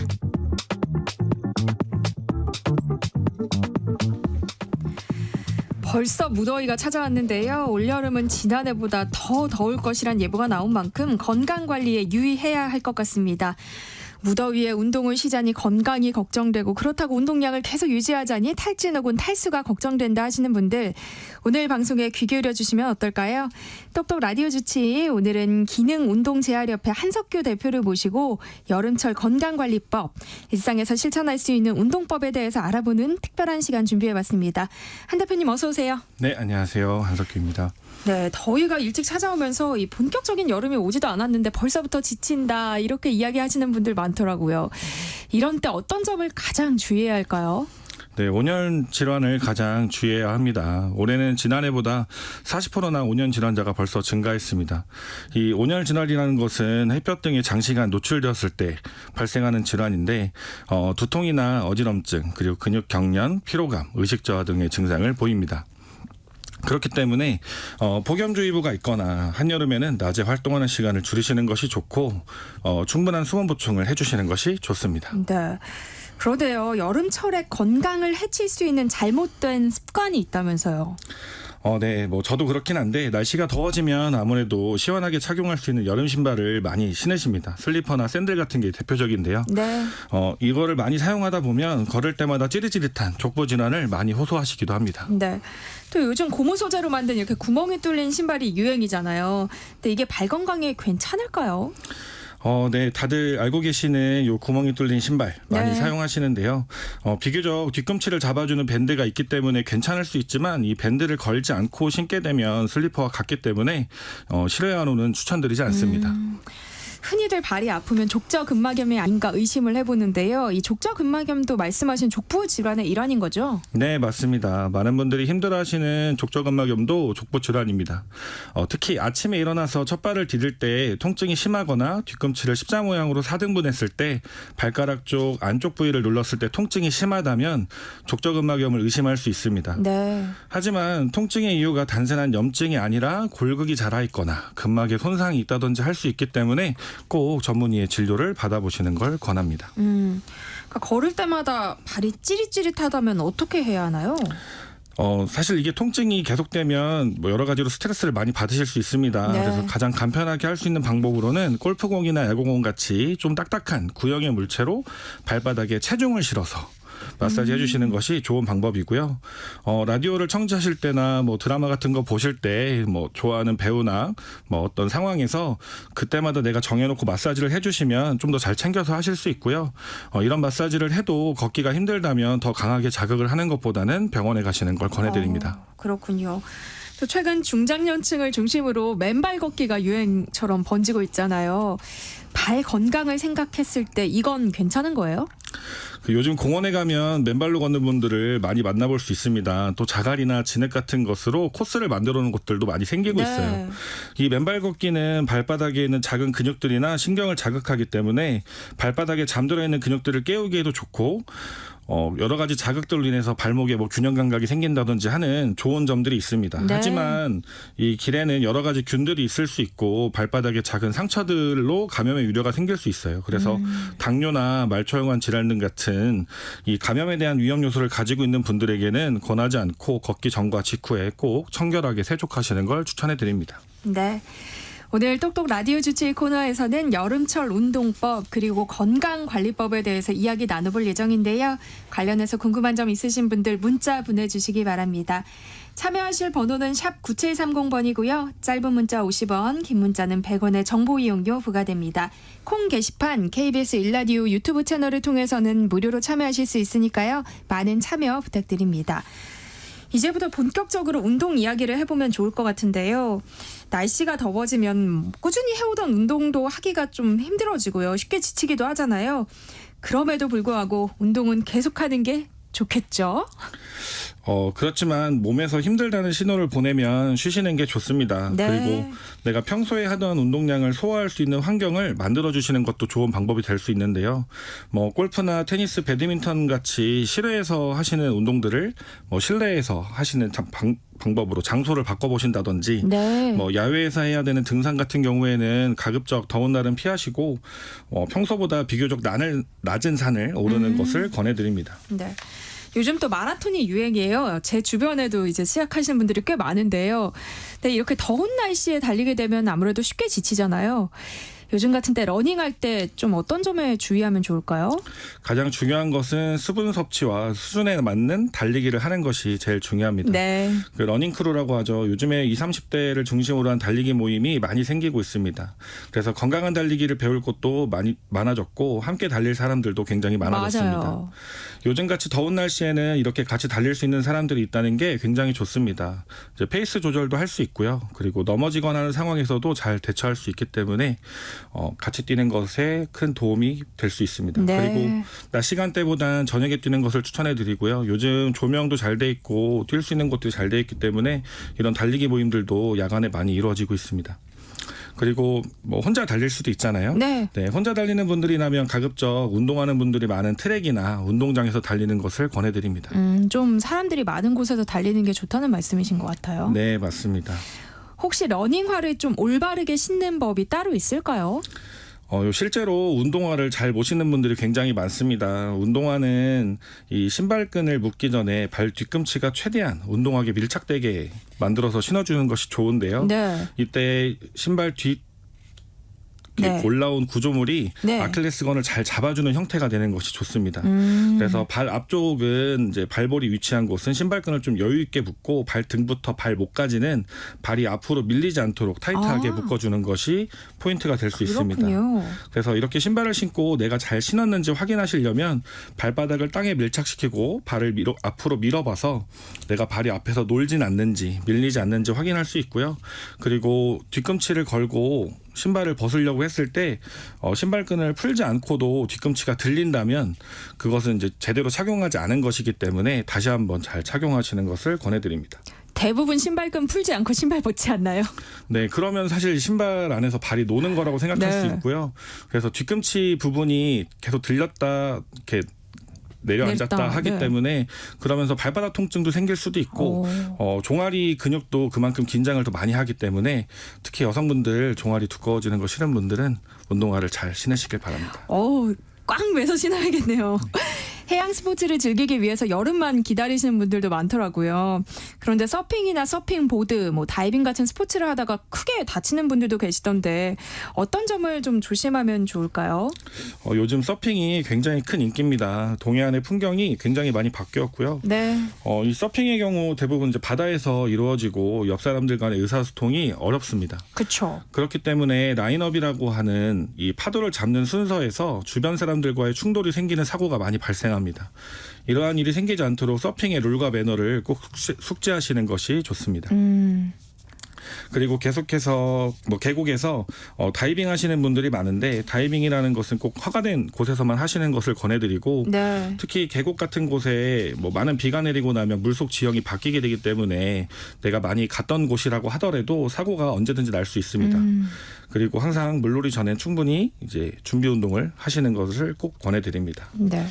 이렇게 해도 사실 사고라는 것은 100% 방지할 수 있는 것은 없습니다. 사고가 났을 때 내가 어떻게 대처하는지도 굉장히 중요한데요. 네. 가장 우선적으로는 119나 구조대원의 도움을 요청하는 것이 좋습니다. 그리고 이제 꼭 같이 뛰어들어서 2차 사고가 나는 것들을 우리가 뉴스에서 심심찮게 볼 수 있는데요. 네. 주변에 로프나 긴 막대기 등을 던져서 물에 빠진 사람이 잡고 나올 수 있게 도와주는 것이 좋습니다. 운동 시간이나 강도는 어느 정도가 적당해요? 여름에는 평소보다 땀을 많이 흘리고 쉽게 지치기 때문에 야외에서 운동하는 것은 권하지 않고요. 그래서 부상에 이때 이제 땀을 많이 흘리고 쉽게 지치면 이제 부상의 위험이 높아지기 때문에 꼭 해야 한다면 평소보다 절반의 강도, 절반의 시간 이렇게 조절을 해서 운동을 하시고 중간중간 꼭 수분 섭취를 해주시길 바랍니다. 네. 저도 여기에 좀 해당하는 것 같은데요. 반대로 여름철에는 어디 나가기가 싫다 이런 분들도 계시잖아요. 집에서 할 수 있는 운동 어떤 것들이 있을까요? 네, 벌써 이번 주만 해도 35도까지 이제 기온이 올라간다고 맞아요. 뉴스가 나왔습니다. 그리고 올 여름은 특히나 더 덥다고 하는데요. 네. 나가기 싫은 건 모두 같은 마음일 것 같습니다. 요즘 그래서 홈 트레이닝 컨텐츠들이 굉장히 많아졌습니다. 물론 이제 코로나 시기에 많아진 것도 사실인데 네. 이런 것들을 사실 혼자 운동하시려고 하는 분들한테 굉장히 도움이 될 수 있고요. 혼자 하려면 힘든데 이렇게 영상을 보면서 따라하는 것이 좀 더 재미있게 즐길 수 있는 방법이 되겠습니다. 그리고 이런 죄송합니다. 괜찮아요. 유튜브를 이용하지 네. 않고 운동을 한다면 저는 손쉽게 할 수 있는 이제 박스 스쿼트를 추천해 드립니다. 네. 이 스쿼트가 좋은 운동인 건 모두 잘 알고 계실 거예요. 하지만 힘들기 때문에 또 어렵다고 느끼기 때문에 잘 하지 않으실 텐데 쉽게 할 수 있는 방법이 있습니다. 바로 의자나 소파에 앉아서 할 수 있는 박스 스쿼트인데요. 중량은 들고 하는 것이 아니라 내 체중을 가지고 하는 것이기 때문에 관절의 부담도 적고요. 운동 강도도 그렇게 어렵지 않습니다. 특히 이 깊게 앉는 동작에서 뒤로 넘어갈 것 같이 균형을 잃을 것 같은 느낌 때문에 못 하시거나 그리고 이제 앉았다가 일어날 때 무릎 통증을 호소하시는 분들은 이렇게 의자나 소파에서 앉아서 하시게 되면 그런 것들을 방지할 수 있기 때문에 충분히 좋은 운동이 될 수 있습니다. 처음에는 20개 정도부터 시작을 해서 내가 몇 개를 몇 세트나 반복할 수 있는지 해보는 것을 권해드립니다. 혹시 아이와 함께 할 수 있는 운동 같은 것도 있어요? 네, 있습니다. 이런 성장기 아이들, 우리 아이 바르게 성장하는지 항상 많이들 궁금하시죠? 네. 휜달이나 측만증 같은 여러 고민과 걱정들이 있을 수 있습니다. 하지만 이런 것들은 대부분 활동량 부족이나 근력 부족으로 생긴다는 것 알고 계신가요? 그래서 아이와 재밌게 할 수 있는 운동으로는 한 발로 서서 오래 버티기, 그리고 한 발로 서서 쿠션 주고받기 등을 권해드립니다. 네. 그럼 아이들이 재미없다고 느낄 수 있는 운동을 좀 더 재밌게 할 수 있고요. 이제 보호자나 뭐 같은 형제들끼리 같이 할 수 있기 때문에 더 재밌게 참여할 수 있습니다. 그래서 이런 한 발로 서는 능력은 균형 감각과 다리부터 엉덩이까지 이제 하지에 있는 근육들의 활성화를 만들어주기 때문에 굉장히 좋은 운동이고요. 그리고 가장 좋은 건 이제 층간소음 걱정이 없다는 것이겠죠. 그렇겠네요. 건강을 위해서 운동은 하고 싶은데 이 관절이나 뼈, 인대가 안 좋은 경우도 많잖아요. 이럴 때는 어떻게 해야 할까요? 통증이 생기는 운동은 권해드리지 않습니다. 어떤 좋은 운동이든지 본인이 하실 때 통증이 느껴진다면 그거는 나에게 이제 맞지 않은 운동이라고 할 수 있고요. 네. 이 통증이 없는 범위에서 운동을 하는 것이 중요한데 무릎에 통증이 있는 분이라면 뭐 수영같이 체중을 덜어낼 수 있는 것도 좋고, 그리고 누워서 하는 매트 운동이나 통증이 안 생기는 범위 내에서 운동할 수 있는 방법을 찾기를 권해드립니다. 그래서 어깨가 안 좋은 분들 같은 경우는 무게를 들고 하는 운동보다는 움직임 없이 할 수 있는 이제 등척성 운동이라고 하는데요. 네. 뭐 벽을 밀거나 책상을 누르거나 뭐 밑에 쪽에서 위로 올리거나 하는 관절의 움직임 없이 힘을 주는 운동들을 할 수 있습니다. 그리고 무릎이 안 좋은 분들은 우리 누워서 많이 하시는 하늘 자전거, 그리고 이제 무릎을 펴고 옆이나 뒤로 들어주는 운동들, 이런 것들이 엉덩이나 하지 근력 운동이 될 수 있습니다. 네. 오늘은 여름철 건강관리법에 대해서 이야기 나눠보고 있는데요. 운동 이후나 야외 활동한 직후에 좀 갈증이 나다 보니까 차가운 물 마시게 되잖아요. 이건 건강에 괜찮나요? 날이 덥다고 해서 갑자기 차가운 물을 드시는 경우가 많이 있습니다. 그리고 또 찬물이 아니면 안 드시는 분들도 계시거든요. 네.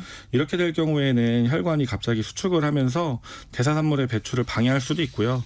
호흡을 관리하는 근육도 일시적으로 경직이 되기 때문에 이로 인해 체내산소나 이산화탄소 교환 속도가 느려지기 때문에 근육의 피로해소 속도도 같이 느려질 수 있습니다.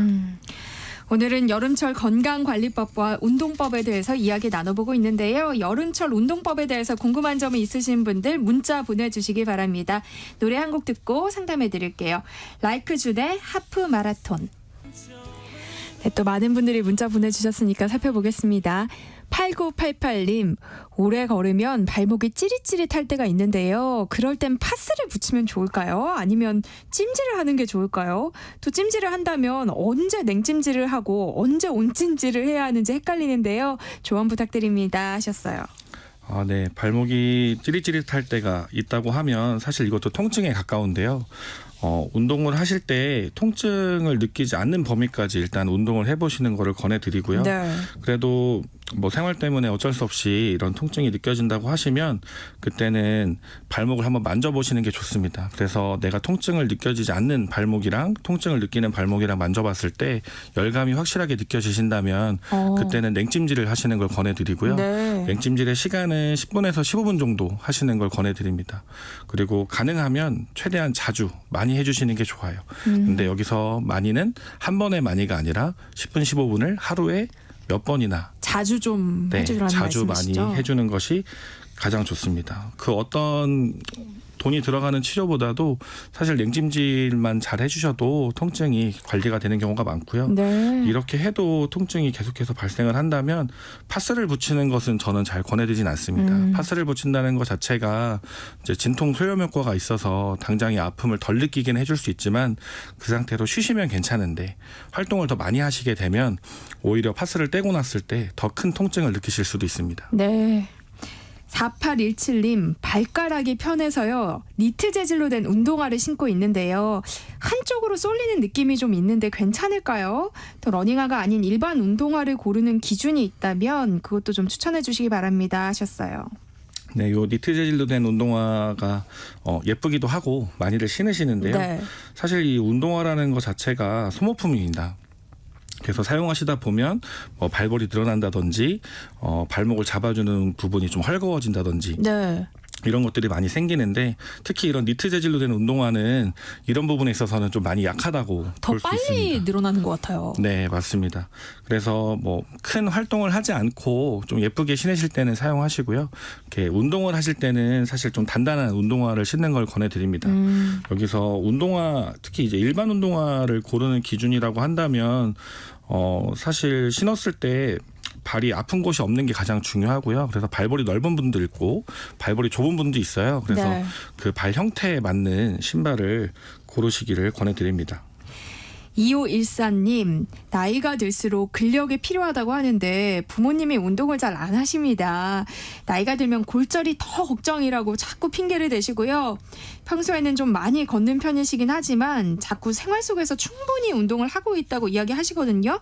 이게 운동이 되는 게 맞나요? 하셨어요.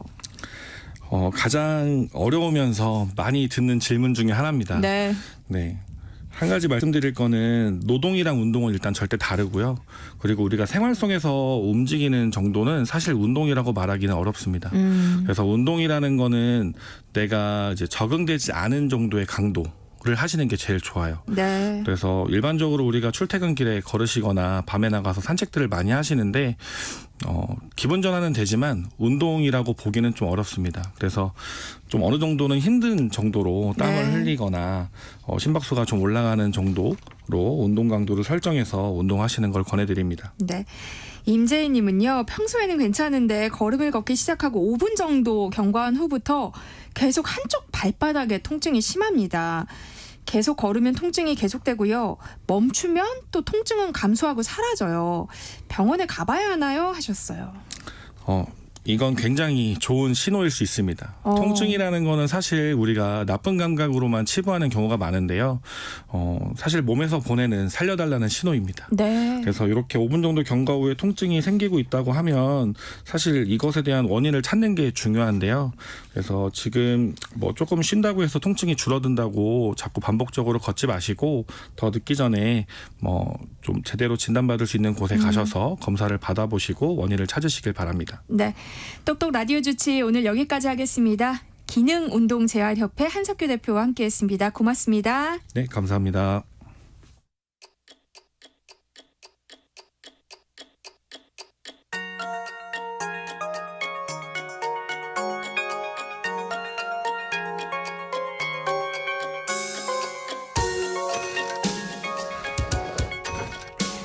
설레는 오후 햇살과 함께 즐기면 좋을 음악들 소개해드리는 시간이죠. 김윤아의 멜로우팝, 김윤아 음악평론가와 함께합니다. 안녕하세요. 안녕하세요. 네, 오늘은 저희를 1990년대로 또 인도해 주신다고 하는데요. 저렇게 좋아하실 수가. 아, 그러니까요. 라디오 들었던 기억을 떠올려 보면 그때는 발라드 곡들이 좀 많이 나왔던 것 같아요. 맞아요. 오늘은 90년대에 또 어떤 점에 주목을 해볼까요? 발라드의 시대라고도 말씀을 해주셨지만 저는 또 한편으로는 싱어송라이터의 시대라고도 이야기하고 싶어요. 21세기 들어서면서부터는 뭐 요즘 많이 체감하시겠지만 이제 기획사 주도형으로 만들어진 그룹들이 가요계에서 많이 인기를 얻다 보니까 정말 뭐 클럽에서 노래하다가 뭐 데뷔곡을 냈다든지 뭐 대표에게 캐스팅이 돼서 뭐 싱어송라이터로서 데뷔를 했다든지 하는 아티스트는 좀 많이 드물어진 것 같다는 생각이 들기도 합니다. 네. 그래서 여러분들 이제 90년대 하면 딱 떠오르는 아티스트 이름들 생각해 보시면 진짜 싱어송라이터들이 많았어요. 네. 좋아하시는 분들 많았죠? 저는 서태지 씨 좋아합니다. 아, 맞습니다. 따지고 보면 진짜 서태지 씨도 싱어송라이터 네. 뭐 그룹으로 데뷔하긴 했지만 그런 또 배경이 있기도 하고 또 한편으로는 뭐 신해철, 윤상 아니면 이승환 또 뭐 패닉의 이적, 신승훈 다들 기억하시겠지만 자신이 곡을 써서 자신의 목소리로 음악을 만들던 1인 음악가들이 굉장히 많은 시기였던 것 같아요. 그때를 떠올려 보면서 그들 가운데 대표적인 3명의 노래를 모아서 오늘 들어보는 시간 마련해 보겠습니다. 네. 뭐 이야기하신 가수들이 모두 대단한 분들이라서 고르기가 참 쉽지 않으셨을 것 같아요. 아직까지도 인기가 있는 분들이잖아요. 그러니까요. 네. 첫 번째로 만나볼 싱어송라이터 누군가요? 요즘은 좀 활동이 뜸해서 아쉽긴 한데요. 그래도 꾸준히 싱글을 발표하면서 존재감을 나타내고 있는 싱어송라이터 조규찬 씨 네. 만나보겠습니다. 오늘 소개하는 라인업에서는 제일 막내이긴 합니다. 71년생으로 90년대 정말 화려하게 보낸 아티스트 중에 하나잖아요. 네. 우선 미수라는 오빠에서 유재하 음악경연대회 1등을 하면서 화려하게 가요계에 데뷔를 했고요.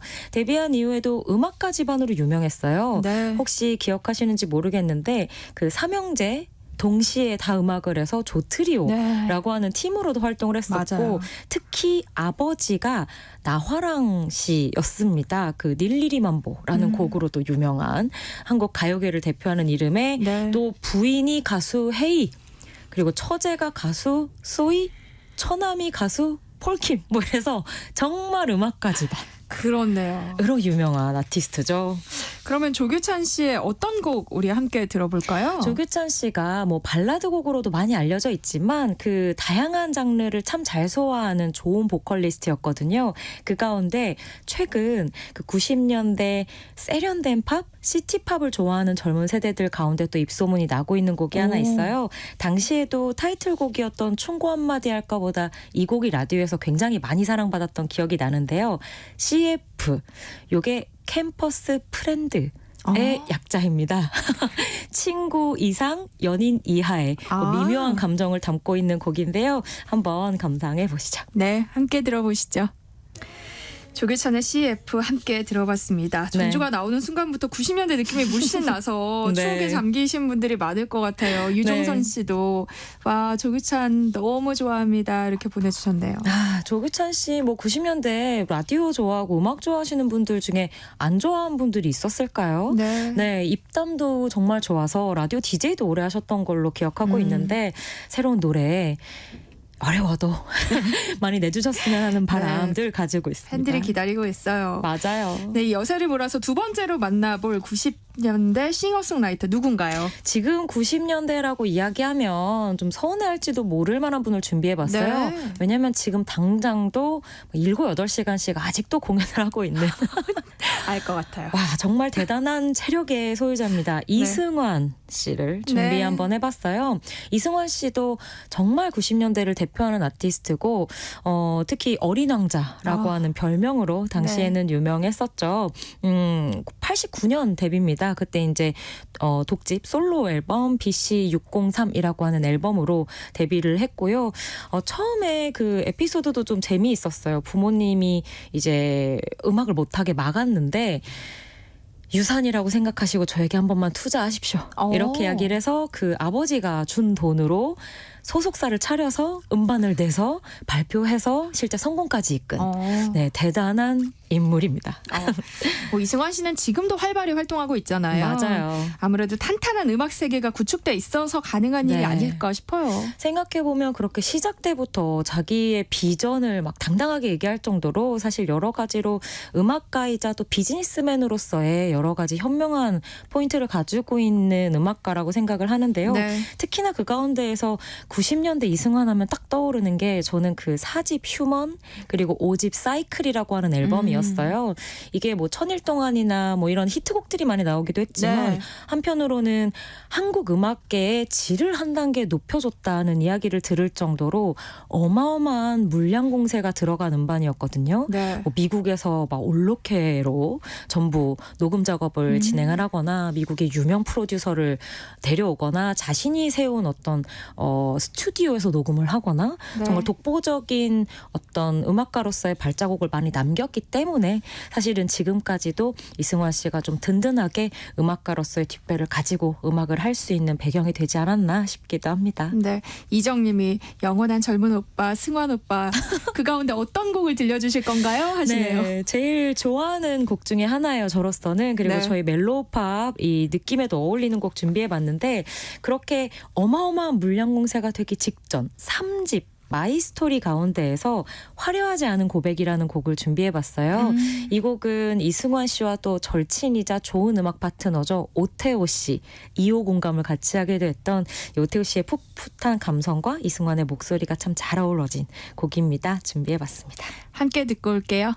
네, 앞서서 풋풋한 감성이라는 표현을 해주셨는데 왜 네. 그러셨는지 알 것 같네요. 아, 이 뒤에 제일 마지막에 들으면 이렇게 사랑해 하면서 이렇게 마지막에 탁 또 짚어주는 감성이 90년대스럽기도 하거든요. 나중에 꼭 한번 풀곡으로도 들어보시면 좋을 것 같습니다. 네, 마지막으로 만나볼 싱어송라이터 누군가요? 90년대 이 아티스트 빼면 또 서운해하실 분들 많거든요. 네. 제 안에서도 정말 90년대를 대표하는 뭐 밀리언셀러의 대표 주자라고 소개할 수 있을 것 같습니다. 신승훈 씨 준비를 해봤고요.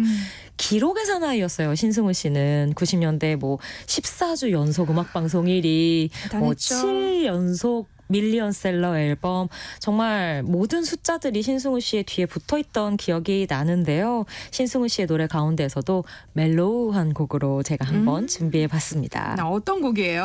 네, 이 곡은 3집 수록곡인데 많은 분들이 아마 뭐 보이지 않는 사랑, 이제 이런 좀 절절한 발라드로 신승훈 씨 많이 기억하실 거예요. 이 곡은 소녀에게 해결이라고 하는 제목을 가진, 제목부터 뭔가 순정 만화 같은 느낌이 나는 곡을 준비해봤고요. 이때 타이틀곡은 널 사랑하니까라는 곡이었어요. 그 곡도 정말 큰 사랑을 받았는데 이제 이 곡이 첫 곡으로 타이틀곡으로 있고 바로 뒤에 이어서 이제 이 소녀에게가 나오는데 당시 소녀였던 저의 마음이 정말 말랑말랑했던 기억이 납니다. 그리고 이제 신승훈 씨의 음악 이력 안에서는 처음으로 약간 R&B 스타일을 구사했던 걸로 기억하시는 분들도 많을 거라서요. 그런 초기 R&B의 느낌도 만나보시면 좋을 것 같습니다. 네, 3253님도 90년대라는 공감대 때문인지 스튜디오뿐만이 아니라 듣고 있는 청취자들 모두 업된 분위기에 취한 것 같습니다 하셨네요. 저희랑 비슷한 세대가 많이 들어주시는 것 같아요. 90년대 집중 많이 해야겠습니다. 네. 네. 말씀을 해주신 노래는 끝곡으로 들려드리겠습니다. 김이나의 멜로우팝 여기서 마무리할게요. 김이나 음악평론가와 함께했습니다. 고맙습니다. 감사합니다. 네, 세상의 모든 정보 여기서 마무리하겠습니다. 끝으로 신승훈의 소녀에게 함께 들으시고요. 저는 다음 주에 다시 찾아올게요. 지금까지 아나운서 전주리였습니다. 고맙습니다.